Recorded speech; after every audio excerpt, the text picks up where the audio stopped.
अस्सलाम वालेकुम नाज़रीन। अब वो वक्त आ गया है जब इत्तेहादियों के दरमियान रस्साकशी शुरू हो गई है, क्योंकि ये बात अब उनको भी पता है कि इमरान खान साहब की सियासत दम तोड़ चुकी है। इमरान खान साहब जितना दिन भी हैं वो बोनस पे ज़िंदगी गुजार रहे हैं,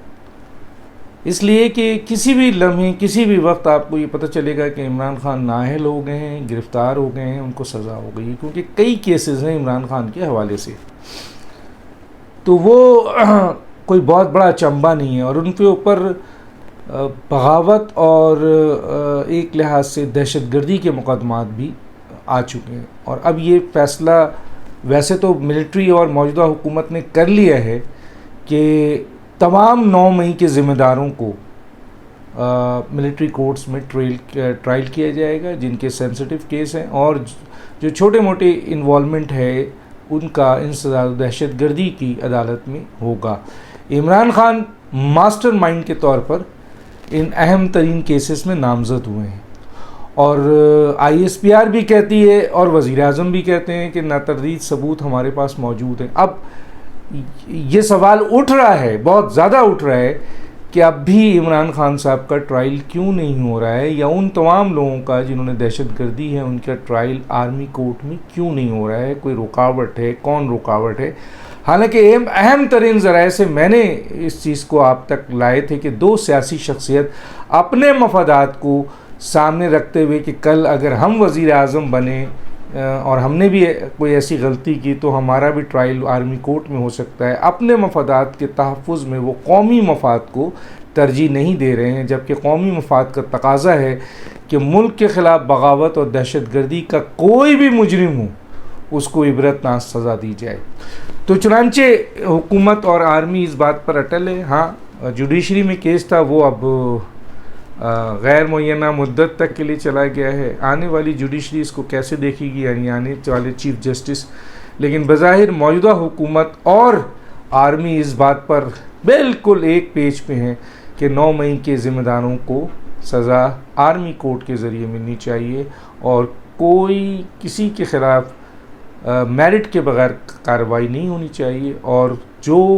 जिनके ख़िलाफ़ सबूत नातरदीद मौजूद हैं उनको इबरत का निशान बनाना चाहिए। नो कॉम्प्रोमाइज़,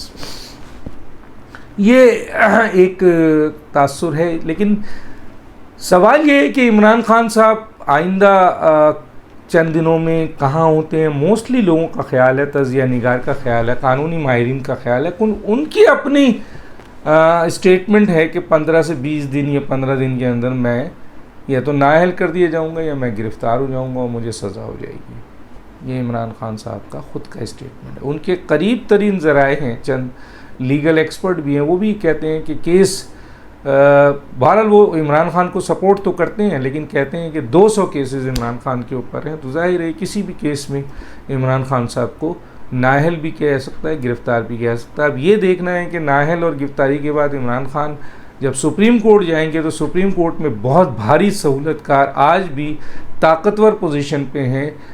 वो इसका क्या रद्द-ए-अमल देंगे। इसी वजह से इमरान खान साहब की नाअहलियत डिले हो रही है, गिरफ़्तारी डिले हो रही है, और आने वाले चीफ जस्टिस से उम्मीद की जा रही है कि वो मेरिट पर फैसला करेंगे। तो ये चंद बातें हैं। लेकिन अगर इमरान खान को नाअहल कर दिया जाता है और इमरान खान गिरफ़्तार हो जाते हैं, जैसा कि ख़ुद भी इमरान खान कह रहे हैं और लोग भी कह रहे हैं, और बड़ी मजबूत आइनी माहिरीन का भी ख्याल है कि इमरान खान साहब आर्मी कोर्ट में भी हैं, दहशतगर्दी में भी हैं, इलेक्शन में कोर्ट में भी हैं, हाई कोर्ट में भी हैं, दहशतगर्दी की कोर्ट में भी हैं, इसी तरीके से सेशन कोर्ट में भी हैं, तोशा खाना भी है, अलकात, बहुत सारे केसेस हैं। तो उनकी नाअहलियत और बहुत स्ट्रॉन्ग केसेस हैं, सबूत मौजूद हैं, तो गवाह मौजूद हैं, तो इमरान खान बचते नहीं। इमरान खान माइनस होते हैं तो आइंदा इलेक्शंस में PTI और इमरान खान कैसे लड़ सकेंगे, वो बहुत बड़ा सवाल है। क्योंकि लगता ये है कि आज जब इमरान खान के इर्द गिर्द कोई सियासी जमात भी सपोर्ट नहीं कर रही, कोई सियासी लोग नहीं है, वहाँ सवाए चंद वकील हैं, वकला हैं जो इमरान खान के साथ खड़े हैं, जिनको उन्होंने कोर कमेटी का मेंबर भी बनाया हुआ है। अब ऐसी सूरत, और जो PTI में चंद लोग शामिल भी हैं वो भी कितने वफादार हैं वो सबको पता है, चाहे वो शाह अहमद कुरैशी हों चाहे और कोई दूसरे लोग हों। तो इमरान खान और पीटीआई का अगले इलेक्शन में सियासी मुस्तकबिल बेहतर नहीं है। मेरा ख्याल है अभी बलूचिस्तान में जो इलेक्शन हुआ था, जाहिर है वो अपने केसेस में बिज़ी हैं, उनकी तंजीम तो है नहीं। उन्होंने सोशल मीडिया के ज़रिए गुब्बारा फुला दिया था कि बहुत पॉपुलर लीडर, लेकिन जब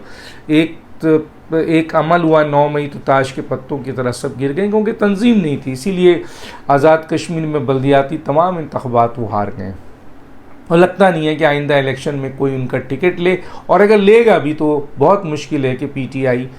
कुछ सीटें निकाल सके, अगर पीटीआई एग्जिस्ट करती हुई। अब आता हूँ मैं कि इत्तेहादियों के दरमियान शदीद इख्तलाफ हुआ। अभी आपने पिछले दिनों सुना होगा कि जरदारी साहब और नवाज़ शरीफ की दुबई में मुलाकात हुई, और वहाँ पे जो अहम तरीन गुफ्तगू हुई वो सीट एडजस्टमेंट की थी। ज़ाहिर है आसिफ जरदारी साहब चाह रहे हैं कि पंजाब में उनको कुछ हिस्सा दिया जाए, पीपल्स पार्टी को आने दिया जाए, ख़ास तौर पे साउथ पंजाब के साथ साथ सेंट्रल पंजाब में, क्योंकि साउथ पंजाब में तो उनकी कुछ सीट बनती है, लेकिन सेंट्रल पंजाब में पीपल्स पार्टी कहीं नहीं है, तो नवाज़ शरीफ उनको सपोर्ट करें। लेकिन इस सिलसिले में नवाज़ शरीफ को क्या फ़ायदा है? क्या सिंध में पीपल्स पार्टी अपनी जगह दे सकेगी, नहीं दे सकेगी? बड़ी सवालात हैं, लेकिन इनके ऊपर अभी बात मैं बाद में करूँगा कि इसका क्या मेरिट है। लेकिन अभी तो मैं बात करूँ कि इन दोनों की मुलाकात से जो सबसे ज़्यादा बरहम हुए हैं वो मौलाना फजल रहमान साहब हुए, और होना भी चाहिए था, क्योंकि वो पीडीएम के सरबराह हैं, और पीडीएम की एक जमात पीडीएम की मौजूदगी में सरबराह को एतमाद में लिए हुए या दूसरे सरबराहों को भी एतमाद में लिए हुए दूसरी पार्टी के सरबराहों को डायरेक्ट आसिफ अली जरदारी से इलेक्शन के ऊपर बात करती है, तो अभी भी इत्तेहाद मौजूद है। तो फिर ये सवाल उठता है कि मियां नवाज़ शरीफ साहब ने ये बहुत बड़ी सियासी गलती की है।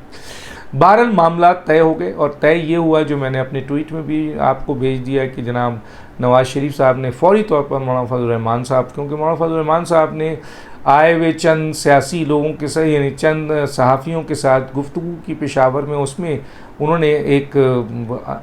कोई प्रेस कॉन्फ्रेंस नहीं थी, एक आम सी गुफ्तगू उन्होंने रखी। ज़ाहिर है सहाफ़ी को न्यूज़ चाहिए, उन्होंने हेडलाइन लगाई और फिर ज़ाहिर ये ख़बर तेज़ी से फैली, और इसमें कोई शक नहीं है कि ये अमल गलत था, जिस पर नवाज़ शरीफ ने फौरी तौर पर मौलाना फजल रहमान साहब को फ़ोन किया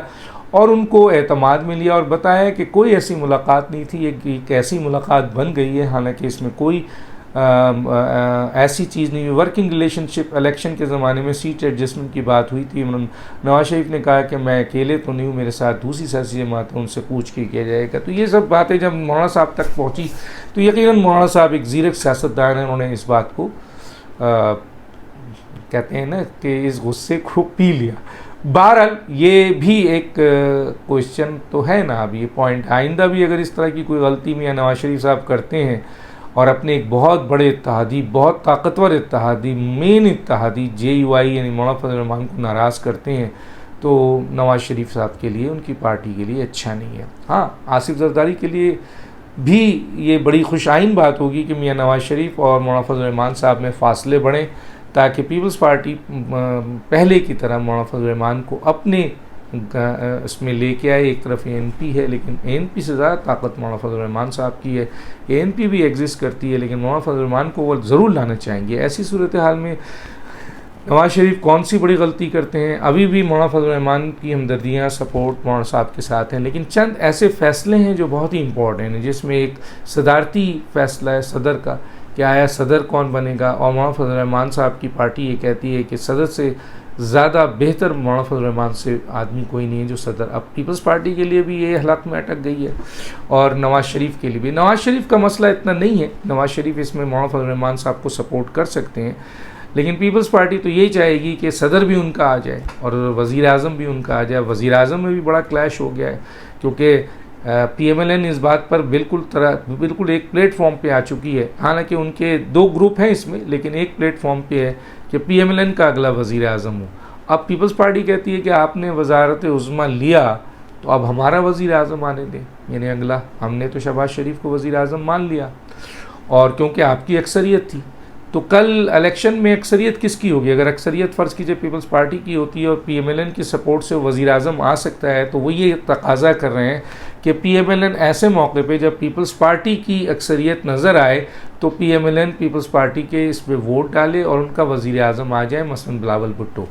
लेकिन PMLN में एक बहुत ही अंदर तब्दीली बड़ी आई है कि मियां नवाज शरीफ साहब का केस तकरीबन ख़त्म हो गया है, ताहयात नाहली का और कुछ केसेस हैं जो किसी भी वक्त ख़त्म हो सकते हैं जब वो पाकिस्तान आएंगे और लीगल प्रोसेस करेंगे। लेकिन सवाल ये पैदा होता है कि इस सूरत हाल में PMLN पूरी तरीके से जो एक बहुत बड़ा ग्रुप है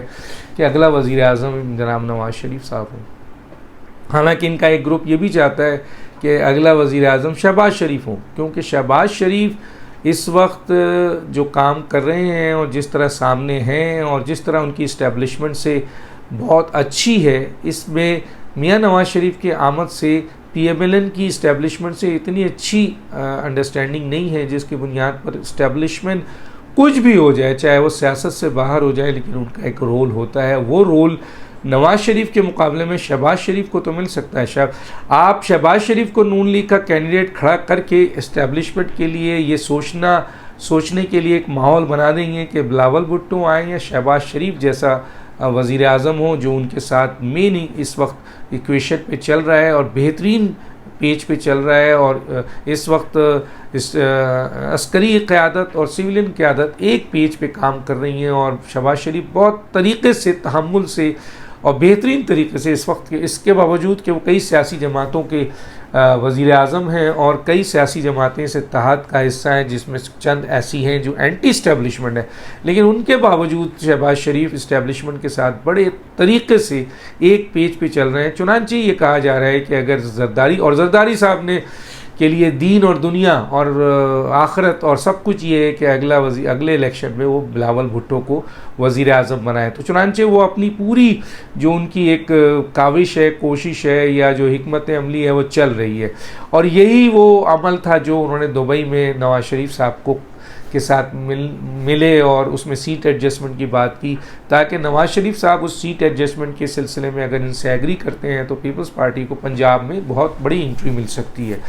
और ऐसी सूरत हाल में उनका वज़ीर आज़म आने से कोई नहीं रोक सकता है। अब स्टैब्लिशमेंट के लिए बड़ी बात है कि नवाज शरीफ अपने आप को वज़ीर आज़म के लिए अगर PMLN नामज़द करती है और इधर बिलावल भुट्टो है तो इस्टेब्लिशमेंट क्या सोचेगी, मैं बता देता हूँ। इतना तो मैं भी जानता हूँ और आप भी जानते हैं कि जहत नवाज शरीफ के मुकाबले में मैं रियलिटी बता रहा हूँ मैं अपनी ख्वाहिशात का इज़हार नहीं कर रहा, जो रियलिटी है वो अलग बात है कि आखिरी स्टेज पर इंटरेस्ट चेंज हो जाता है, लेकिन इस वक्त ग्राउंड रियलिटी ये है कि अगर नवाज शरीफ वर्सेस बिलावल भुट्टो होते हैं वज़ीर आज़म के लिए तो बिलावल भुट्टो पे सॉफ्ट इमेज है इस्टेब्लिशमेंट का और बिलावल भुट्टो इंटरनेशनल इस्टेब्लिशमेंट से भी अपने ताल्लुकात बढ़ा रहे हैं। नवाज शरीफ साहब इस सिलसिले में अगर वज़ीर आज़म नामज़द होते हैं तो उनको फिर अपनी सियासी क़ुव्वत के ऊपर भरोसा करना पड़ेगा, कोई और फोर्सेस उनको सपोर्ट नहीं करेंगी। हाँ, अगर उन्होंने सदारती उम्मीदवार के लिए मौलाना फजल रहमान को सपोर्ट किया तो सदर के लिए आपके मौलाना फजल रहमान फिर वजारत उज़्मा के लिए इन्हें सपोर्ट कर सकते हैं। दूसरी है कि अगर आसिफ जरदारी ने एक बेहतरीन चाल चली और उन्होंने मौलाना फजल रहमान साहब को सपोर्ट कर दिया सदर के लिए, तो अब फिर मौलाना फजल रहमान के लिए चॉइस होगा कि वो किन के कैंडिडेट को सपोर्ट करें। दोबारा इस वक्त यहाँ चीज़ अटकी हुई है, वज़ीर आज़म पे घुमसान की जंग है, क्योंकि एक ग्रुप PMLN का कहता है कि नवाज शरीफ साहब अब आप पार्टी के पीछे बैठकर शाह से ज़्यादा शाह का किरदार अदा करें, पीछे बैठकर पार्टी को चलाएं और वज़ारत उज़्मा के कैंडिडेट पे आप आने के बजाय या तो आप अपनी बेटी को लाएं या शहबाज शरीफ को लाएं। बेटी भी अगर आती है तो अभी उनका वो सपोर्ट नहीं मिलेगी जो शहबाज शरीफ को मिलेगी, क्योंकि बहरहाल एक बहुत बड़ी अरबाब इख्तियार की ताकत जो है वो मौजूद है और उसकी रजामंदी भी ज़रूरी है। और उसकी रजामंदी अगर शहबाज शरीफ बिलावल सामने होते हैं तो मेरा ख्याल है ये है कि शहबाज शरीफ को वोट जाएगा। तो बहुत PMLN क्या चाहती है सूरत हाल में, पीपल्स पार्टी पूरी तरीके से इसमें JUI अपना रोल अदा कर रही है और देखते हैं ये है कि क्या सियासी गलती होती है और क्या सियासी जीत होती है। हुकूमत, एक बात बिल्कुल सही कही फैसल सोलियात ने, किसी सियासी जमात के पास इतनी ताकत नहीं है कि वो 172 या 73 MNAs को अपनी पार्टी टिकट पे जितवा सके। तो दारिश वजह दीजिए। अल्लाह हाफ़िज़।